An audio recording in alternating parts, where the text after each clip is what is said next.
ये आपके जनसत्ता का आज का संपादकीय पाठ है। देखिए, संपादकीय पाठ प्रारंभिक परीक्षा, मुख्य परीक्षा और इंटरव्यू हर जगह मदद पहुंचाते हैं।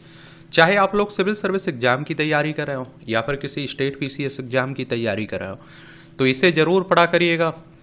और यहाँ से एक सामान्य जानकारी भी आप लोगों को मिलती है। सामान्य नेता लोगों को उस जगह ले जाते हैं जहां वे जाना चाहते हैं। महान नेता वहां ले जाते हैं जहां लोग जाना नहीं चाहते हैं पर जाने की आशा रखते हैं। ये रोजलिन कार्टर ने कहा है। आर्थिक आशंकाओं के बीच खेती। ये आप देखिए, आजकल हमारे देश में खेती किसानी की खूब बातें हो रही हैं, क्योंकि हमारा लेना देना भी खेती से है खासकर। और आप देखेंगे कि हमारे देश के किसान जो देश का पेट भरते हैं, उनकी खस्ता हालत बनी रहती है। आए दिन आप लोग आत्महत्या के मामले भी सुनते रहते हैं। पिछले दिनों दिल्ली में प्रधानमंत्री और अमेरिकी उपराष्ट्रपति जेडी वेंस ने प्रस्तावित द्विपक्षीय व्यापार समझौते में प्रगति की सराहना करते हुए कहा कि इससे दोनों देश लाभान्वित होंगे। उल्लेखनीय है, तेजी से आगे बढ़ रहे द्विपक्षीय कारोबारी समझौते में भारत द्वारा अमेरिका से कृषि आयात पर शुल्क में कमी के प्रावधान भी है। भारत ने प्रारंभिक रूप से अमेरिका को बादाम, अखरोट, कैनबरी, पिस्ता और दाल जैसे कृषि उत्पादों पर शुल्क में कटौती पर सहमति के संकेत दिए। और इस समय अमेरिका में चीन के कई कृषि उत्पादों पर लागू 245% शुल्क की तुलना में 90 दिन बाद भारत के कृषि निर्यात पर लगाए जाने वाले 26% शुल्क का परिदृश्य अमेरिका में भारत के खाद्यान्न और खाद्य प्रसंस्कृत उत्पादों के निर्यात के मौके बढ़ाने वाला है। चूंकि इस वर्ष वैश्विक खाद्यान्न व्यापार के घटने की रपट आ रही है, ऐसे में कृषि उत्पादों का अधिक निर्यात भारत के लिए विदेशी मुद्रा की अधिक कमाई का माध्यम भी बन सकता है। और आप देख रहे हैं कि चाइना अमेरिका में जो व्यापार युद्ध चल रहा है, देखिए ये हमारी प्यारी पृथ्वी है, इसमें आप देखिए हमारा प्यारा भारत है, ये चाइना है। यहाँ आप जाएंगे तो यूएसए आपको देखने को मिलेगा, संयुक्त राज्य अमेरिका, वॉशिंगटन डीसी इसकी राजधानी आपको देखने को मिल जाएगी। और देखिए, आयात का मतलब होता है आप कुछ खरीद रहे हैं, निर्यात का मतलब होता है आप बेच रहे हैं। और इसमें कोई दो मत नहीं है कि जिस तरह 5 साल पहले कोरोना से जंग में हमारे खाद्यान्न भंडार देश के हथियार बन गए थे, उसी प्रकार इस समय अमेरिकी शुल्क की मार के साथ साथ शुल्क और गैर शुल्क बाधाओं को कम करने से होने वाली किसी भी प्रकार की हानि को कम करने के मद्देनजर देश में रिकॉर्ड पैदावार खाद्य प्रसंस्करण उत्पाद एक मजबूत हथियार दिखाई दे रहे हैं। अगर हम वर्ष 2024-25 के लिए जारी मुख्य कृषि फसलों खरीफ एवं रबी की पैदावार के दूसरे अग्रिम अनुमान की ओर देखें तो पाते हैं कि चावल, गेहूं, मक्का, मूंगफली एवं सोयाबीन के साथ साथ तुअर और चने की भी रिकॉर्ड पैदावार की उम्मीद जताई गई है।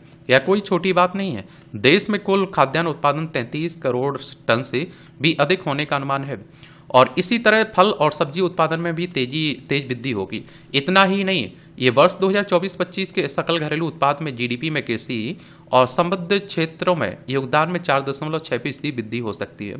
और पिछले वर्ष यह वृद्धि दर 2.7% थी। अच्छा मानसून भी कृषि विकास को नई ऊंचाइयां दे सकेगा। पिछले दिनों मौसम विभाग ने इस साल देश में मानसून के दौरान औसत से 5% अधिक वर्षा का अनुमान जताया। इससे ग्रामीण भारत सहित पूरे देश में अर्थव्यवस्था को लाभ होगा और कृषि निर्यात भी बढ़ेगा। देखिए, मैं आप लोगों से कहता हूं कि एनसीईआरटी की किताबें आप लोग पढ़ा करिएगा। अब बात आती है कि आखिर जीडीपी होता क्या है। मैं बात किसकी कर रहा हूं? मैं बात कर रहा हूं सकल घरेलू उत्पाद की, या किसी देश में एक निश्चित समय अवधि आमतौर पर एक वर्ष में उत्पादित सभी वस्तुओं और सेवाओं का कुल बाजार मूल्य होता है। ठीक है। निश्चित रूप से देश में बढ़ता खाद्यान्न उत्पादन और मजबूत होती ग्रामीण आर्थिकी देश की आर्थिक शक्ति बन गई है। और इस समय देश में खाद्यान्न भंडार भरे हुए हैं और अनाज निर्यात बढ़ रहा है। हाल ही में वाणिज्य मंत्रालय की ओर से जारी आंकड़ों के अनुसार वित्त वर्ष 2024-25 के दौरान शुल्क चुनौतियों और विश्व व्यापार को लेकर जारी अनिश्चितता के बीच भारत की कृषि निर्यात में मजबूत वृद्धि दर्ज की गई है। देश का कुल कृषि निर्यात 50 अरब डॉलर के पार पहुंच गया है। भारत के कृषि क्षेत्र में निर्यात में हुई बढ़ोतरी का मुख्य कारण चावल के निर्यात में 20% की तेजी बढ़ोतरी को माना जा रहा है। सरकार ने धान की बम्पर पैदावार और काफी अधिक अनाज जमा होने की संभावना को देखते हुए एक साल बाद पिछले वर्ष सितंबर 2024 में चावल के निर्यात पर प्रतिबंधों में ढील देना शुरू कर दिया। और आप देखिए, 2024-25 में चावल का निर्यात 20% बढ़कर 12.47 अरब डॉलर से अधिक हो गया है। एक दशक से भारत चावल का सबसे बड़ा निर्यातक बना हुआ है। और इस तरह जहां देश में खाद्यान्न की कमी से खाद्यान्न अधिशेष की ऊंचाइयां देश के लिए लाभप्रद बन गई हैं। वहीं भारत का खाद्य प्रसंस्करण क्षेत्र भी शुल्क संग्राम में भारत की आर्थिक ताकत बन गया है। वित्त वर्ष 2023-24 की तुलना में भारत का कृषि और प्रसंस्कृत खाद्य उत्पादों का निर्यात वित्त वर्ष 2024-25 में 13% बढ़कर 25.14 अरब डॉलर हो गया है। यह एक ऐसा उभरता उद्योग है जिसमें पिछले 10 वर्षों में 50,000 करोड़ रुपए से अधिक प्रत्यक्ष विदेशी निवेश हुआ है। इस परिप्रेक्ष्य में PhD chamber of commerce and industry की खाद्य प्रसंस्करण पर प्रकाशित शोध अध्ययन रिपोर्ट उल्लेखनीय है। और आप देखिए, इसके मुताबिक भारत के खाद्य प्रसंस्करण का क्षेत्र वर्ष 2023 में 307 अरब डॉलर का था। यह तेजी से बढ़कर वित्त वर्ष 2030 तक 700 अरब डॉलर, 2035 में आप देखते हैं कि 1100 अरब डॉलर, वर्ष 2040 तक 1500 अरब डॉलर और वर्ष 2047 तक 2150 अरब डॉलर तक पहुंचने की उम्मीद है।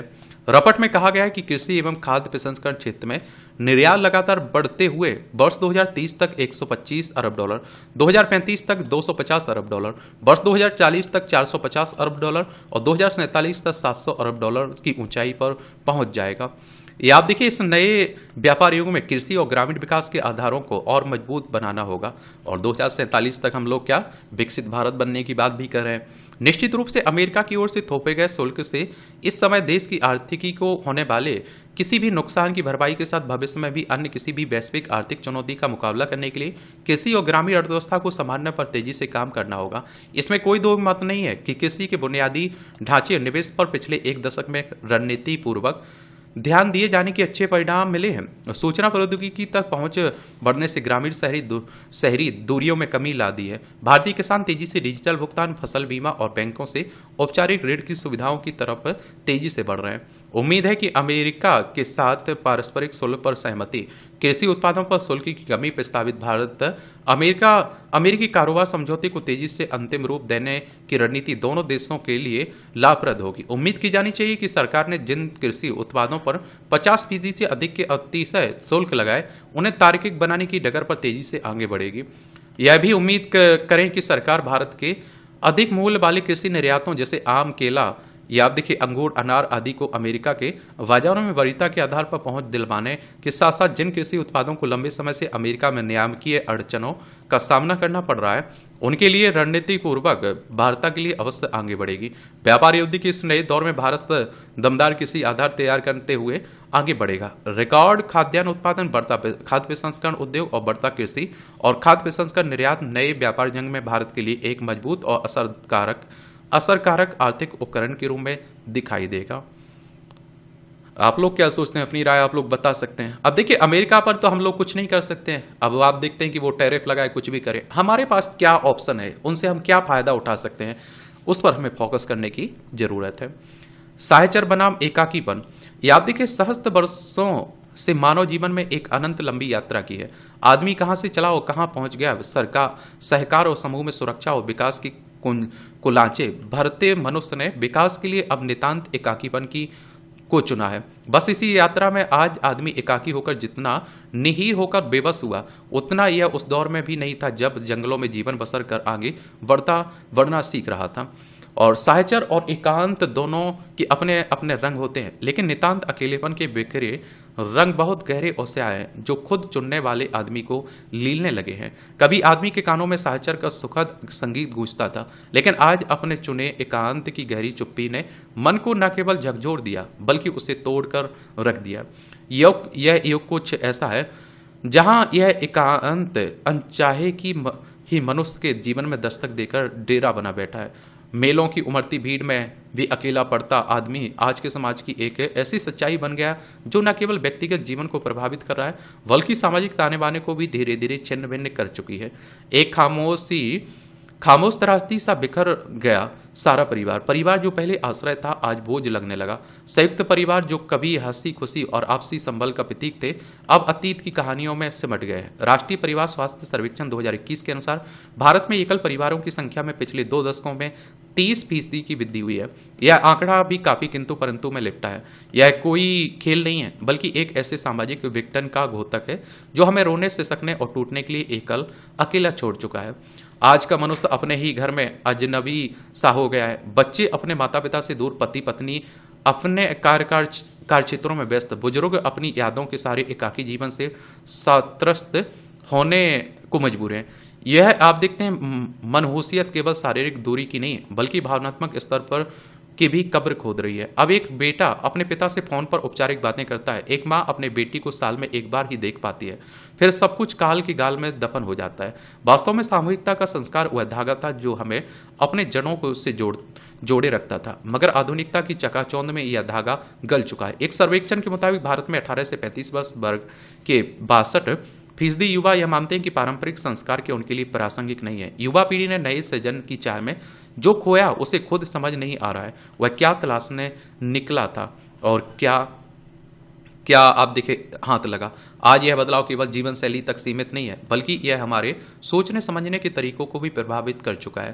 पहले आप लोग देखते थे कि एकता थी, आप देखते थे कि मैं कहता हूँ शादी समारोह भी होते थे तो उसमें आप देखते हैं कि सब लोग बड़े धूमधाम से इकट्ठे होते थे। आज आप देखिए लोगों के पास टाइम नहीं है, आप किसी से भी कहिए वो कहे भैया हमारे पास टाइम नहीं है। मैं ये सोचता हूँ कि पहले भी 24 घंटे हुआ करते थे, अभी 24 घंटे गए कहाँ हैं आके टाइम। अब हमारे अनुभूत संपुष्ट विचार कमजोर पड़ गए हैं। जाहिर है कि अब सामूहिक संवाद भी छीन होंगे। आदमी आज जिस बनावटीपन एकाकीपन से लिपटा है उसका कोई समाधान नहीं है। माया आज भौतिकता के रूप में हमारे सामने है जो हमें अपने से जोड़ने के बजाय तोड़कर अलग कर रही है। हमारा अकेलापन केवल शारीरिक एकांत नहीं है, यह मन की वह अवस्था है जहां व्यक्ति असुरक्षित महसूस करता हुआ अभिशक्त होने को विवश है। विश्व स्वास्थ्य संगठन 2024 के एक रिपोर्ट के अनुसार शहरी क्षेत्रों में रहने वाले 40% लोग गहरे अकेलेपन का शिकार हैं, जिसका सीधा संबंध हमारे मानसिक स्वास्थ्य से है। और वैसे भी आप किसी से मिलिए आपको लगेगा ये अवसाद में है, डिप्रेशन में, एंजाइटी में है। WHO की बात करें तो वर्ल्ड हेल्थ ऑर्गेनाइजेशन की बात हो रही है। 7 अप्रैल 1948 में स्थापना हुई थी। 7 अप्रैल को आप लोग विश्व स्वास्थ्य दिवस मनाते हैं। जेनेवा स्विट्जरलैंड में इसका हेडक्वार्टर देखने को मिलेगा। मैं हमेशा कह रहा हूं कि आपके पास अगर कोई ऐसा इंसान है जो आपको समझता है, आप अपने दिल की बात, अपने मन में जो चल रहा है सब कुछ कह लेते हैं, तो आपको एंजाइटी, अवसाद, डिप्रेशन नहीं हो सकता है। एंजाइटी, डिप्रेशन ये सब उन्हीं लोगों को हो रहा है जो आप देखते हैं कि क्या अकेलेपन में है, एक तरह से उनके पास अपनी बातें कहने के लिए कोई नहीं है। यह असुरक्षा केवल बाहरी दुनिया तक सीमित नहीं है बल्कि आदमी के भीतर भी गहरी बैठी हुई है। हम हंसते मुस्कुराते पार्टी से लौटते आदमी को सीधा प्रसारण करते हुए आत्महत्या करते देखकर हैरान है। परिवार के भीतर कि विश्वास की डोर कमजोर हो गई है। आज एक पिता अपने बेटे की सफलता पर संदेह कर रहा है। आए दिन पति पत्नी के बीच चारित्रिक संदेह और निष्ठा पर सवाल उठाने की खबरें आ रही हैं। ऐसे में अकेलापन गहरा होता जाएगा। और जिस तरह की खबरें आ रही हैं, आप देखिए पारिवारिक मामले कोर्ट में चल रहे हैं, वो देख लीजिए। जब मनुष्य अपनी ही मन के भीतर कैद होकर रह जाता है तो वहां उसके पास कोई साथी, संबल, सहारा नहीं होता। सुख की खोज में दुख जगड़ता जाता है। आधुनिक युग के भौतिकवाद ने मनुष्य के जीवन को इस कदर जकड़ लिया कि वह अपने संबंधों को भी वस्तुओं की तरह तौलने लगा है। एक नई कार, एक बड़ा घर, एक महंगा फोन, ये सब आज सुख के पैमाने बढ़ गए हैं। भले ही किस्तों के भंवर में महल खड़े हो रहे हैं, लेकिन वह आदमी का 7वें आसमान पर जा पहुंचा है। लेकिन क्या ये वस्तुएं उस खालीपन को भर सकेंगी जो मन में बढ़ता जा रहा है? और अकेलापन किसी की सामाजिक स्थिति या उपलब्धियों से परे है। यह अनुभव हर किसी को छू रहा है। दरअसल अकेला फरता आदमी आज की सबसे बड़ी चुनौती खुद है। उससे इस अंधेरी सुरंग का कोई अंत दिखाई नहीं दे रहा है। हम अपने परिवारों को फिर से जोड़ें, आपसी विश्वास को मजबूत करें और भौतिकवादी से ऊपर उठकर संतोष की खोज करें। तब शायद यह अकेलापन धीरे धीरे छट सकता है। फिर भी निश्चय के साथ कुछ नहीं कहा जा सकता है। आज जरूरत है हम अपने भीतर गहराई उतर कर उजाले की तलाश करें। एक छोटा सा प्रयास, अपने पड़ोसी से मुस्कुराकर बात करना, अपने बच्चों के साथ समय बिताना या फिर अपने माता पिता को एक फोन करना, इस अकेलेपन को दूर करने की शुरुआत हो सकती है। क्योंकि मनुष्य का असली सुख अकेले नहीं, मनुष्य के साथ ही है। बाकी आप लोग क्या सोचते हैं, अपनी राय आप लोग बता सकते हैं। और देखिए, मैं कहता हूं कि थोड़ा परिवारों से तो जुड़े रहिए, अपने लोगों से तो जुड़े रहिए, आप उन्हें समझिए। मैं कहता हूं आज के समझ में समझाने वाला मत बनिए, समझने वाला बनिए। वो शायद इंसान अपनी बात नहीं कर पा रहा है, उसे समझिए आप। या आप देखें, सराहनीय एकजुटता, यह एक स्वस्थ लोकतंत्र की निशानी है कि जब भी राष्ट्रीय सुरक्षा का मसला उठता है तो सभी राजनीतिक दल अपने नफे नुकसान से ऊपर उठकर एकजुटता दिखाते हैं। और सार्थक समाधान के उपाय तलाशते हैं। पहलगाम आतंकी हमले पर राजनीतिक दलों की एकजुटता और सरकार को खुले मन से समर्थन इस अर्थ में सराहनीय है। इस मामले में सरकार ने भी लचीला रुख दिखाया और स्वीकार किया कि सुरक्षा व्यवस्था में उसकी तरफ से चूक हुई है। ये आप देखिए, जम्मू कश्मीर है, 370-35 से हटाने के बाद जम्मू कश्मीर को 2 भागों में बांट दिया गया था। लद्दाख और जम्मू कश्मीर दोनों केंद्र शासित प्रदेश हैं। जम्मू कश्मीर में दिल्ली की तरह विधानसभा देखने को मिलेगी। लद्दाख, जम्मू कश्मीर, पंजाब, राजस्थान, गुजरात 5 राज्यों की सीमा लगती है। और आप देखिए, दरअसल विपक्षी दल इसी मुद्दे पर लगातार सवाल पूछ रहे हैं। सरकार ने उसे टालने का प्रयास नहीं किया, अपनी कमजोरी को स्वीकार किया और इससे आगे की रणनीति पर काम करने में आसानी होगी। सबसे बड़े विपक्षी दल के अध्यक्ष ने कहा कि इस मसले में सरकार जो भी फैसला करेगी, कदम उठाएगी, उसमें उनकी पार्टी उसके साथ खड़ी है। अन्य विपक्षी दलों ने भी सरकार को यही भरोसा दिलाया। निसंदेह इससे अंतर्राष्ट्रीय मंचों पर एक सशक्त संदेश गया। इस आतंकी हमले को लेकर सियासत करने का सिलसिला भी समाप्त हो गया। अच्छी बात है कि सरकार ने इस मसले पर देश के सभी राजनीतिक दलों को अपने साथ जोड़ लिया। हालांकि ऐसे नाजुक मामले में सूचना और संसाधन सरकार के पास ही होते हैं और आगे के कदम उसे ही उठाने होते हैं। वह विपक्षी दलों को नजरअंदाज नहीं कर सकती है और जिन मामलों में पूरे देश के प्रतिनिधित्व की जरूरत होती है, उनमें उन्हें साथ लेना ही चाहिए। यही परंपरा भी रही है। अगर ऐसा ना होता तो बेवजह सियासी रस्साकसी शुरू होती और जो किसी भी रूप में अच्छी नहीं कही जा सकती। और विपक्षी दलों ने अपनी लोकतांत्रिक मर्यादा निभाई। अब सरकार पर है कि वह किस तरह उनकी भावनाओं का सम्मान रखती है। यूँ ऐसे मौके पर सरकार के ऊपर कई अतिवादी किस्म के दबाव भी बनते हैं, जो बन भी रहे हैं, पर क्या देश के हित में है, उसका फैसला अंतिम रूप से सरकार को ही करना पड़ता है। विपक्षी दलों की तरफ से एक सुझाव आया कि सरकार को सीमा पार आतंकी ठिकानों को निस्तानाबूद करने की कोशिश करनी चाहिए। सभी ने पाकिस्तान पर शिकंजा कसने के लिए सरकार के फौरी फैसलों की सराहना की, पर देश के बहुत सारे लोगों की भावना पाकिस्तान के खिलाफ सख्त और निर्णायक कदम उठाने की है। भारत के फैसलों के जवाब में पाकिस्तान ने जो कदम उठाए, उससे जाहिर की वह राय लेना चाहता है। एक और बात बता दूं, देखिए, पाकिस्तान जब दुश्मन से हमारी लड़ाई हो रही है तो भैया हम सब एक होकर लड़ेंगे, एक होकर आप देखते हैं उसका मुकाबला करेंगे। ये परिवारों में भी आपको फॉलो करना चाहिए, समझ रहे हैं आप। भारत के सामने पाकिस्तान की हैसियत बहुत मामूली है। वह इस वक्त बहुत बुरे दौर से गुजर रहा है, जबकि भारत तेजी से बढ़ती अर्थव्यवस्था है और दुनिया के देश इसकी तरफ सम्मान की नजर से देखते हैं। पाकिस्तान अंतर्राष्ट्रीय बिरादरी में अलग थलग पड़ा हुआ है। वहाँ की हुकूमत खुद अपनी अहमियत के लिए जूझ रही है। ऐसे में भारत को उसे सबक सिखाने के लिए बहुत ठंडे दिमाग से फैसला करना होगा। पुलवामा की घटना के बाद जिस तरह उस पर निरंतर दबाव बनाए रखने की जरूरत थी, उस पर फिर से विचार किया जा सकता है। आतंकवाद से निपटने के मसले पर भारत को दुनिया के अनेक देशों का समर्थन हासिल है। इसके लिए पाकिस्तान के आतंकी ठिकानों को खत्म करने को लेकर रणनीति बनाना महत्वपूर्ण हो सकता है। सर्वदलीय बैठक में सुझाए गए बिंदुओं को नजरअंदाज नहीं किया जाना चाहिए। बदलाव की बहार। जम्मू कश्मीर पिछले कई दशकों से आतंकवाद से त्रस्त है। इसका असर स्थानीय आबादी के एक हिस्से पर भी पड़ा। ऐसे आरोप भी सामने आए कि वहां आतंकवादी हमलों के खिलाफ अपेक्षित प्रतिरोध मुखर नहीं दिखता। मगर पहलगांव में आतंकवादियों ने बर्बरता की सारी हदें पार करते हुए जिस तरह 26 पर्यटकों को मार डाला, उसके बाद कश्मीरी जनता का गुस्सा उभरा। खासकर अनंतनाग और उसके आसपास के इलाकों को आतंक का गढ़ माना जाता है। वहां रहने वालों के भीतर इस घटना के खिलाफ जैसा आक्रोश पैदा हुआ और किसी भी जिम्मेदार और संवेदनशील समाज में एक जरूरी प्रतिक्रिया होती है। दरअसल इस इलाके को एक समय प्रतिबंधित आतंकवादी संगठन हिजबुल मुजाहिदीन के कथित कमांडर बुरहान बानी रियाज नायकू के गढ़ के रूप में जाना जाता था। मगर अब इस इलाके के निवासियों ने पहलगांव में आतंकी हमले के बाद अब सार्वजनिक रूप से आतंकवाद बंद करो और निर्दोष लोगों की हत्या बंद करो के नारे के साथ विरोध जताना शुरू कर दिया। और आप देखें कि इसके अलावा समूची कश्मीर घाटी में इस मसले पर स्थानीय आबादी के बीच स्वतः स्फूर्त विरोध उभरा। व्यापक पैमाने पर लोगों ने इस घटना की निंदा की और प्रदर्शन किया। करीब 3.5 दशक के दौरान आतंकवाद के खिलाफ वहां के लोगों में शायद ही कभी इतने बड़े पैमाने पर गुस्सा हो रहा हो। जाहिर कि इसकी अनेक वजह हैं, जिसमें पहलगांव में हुई बर्बरता का स्वरूप एक तत्कालिक कारण है।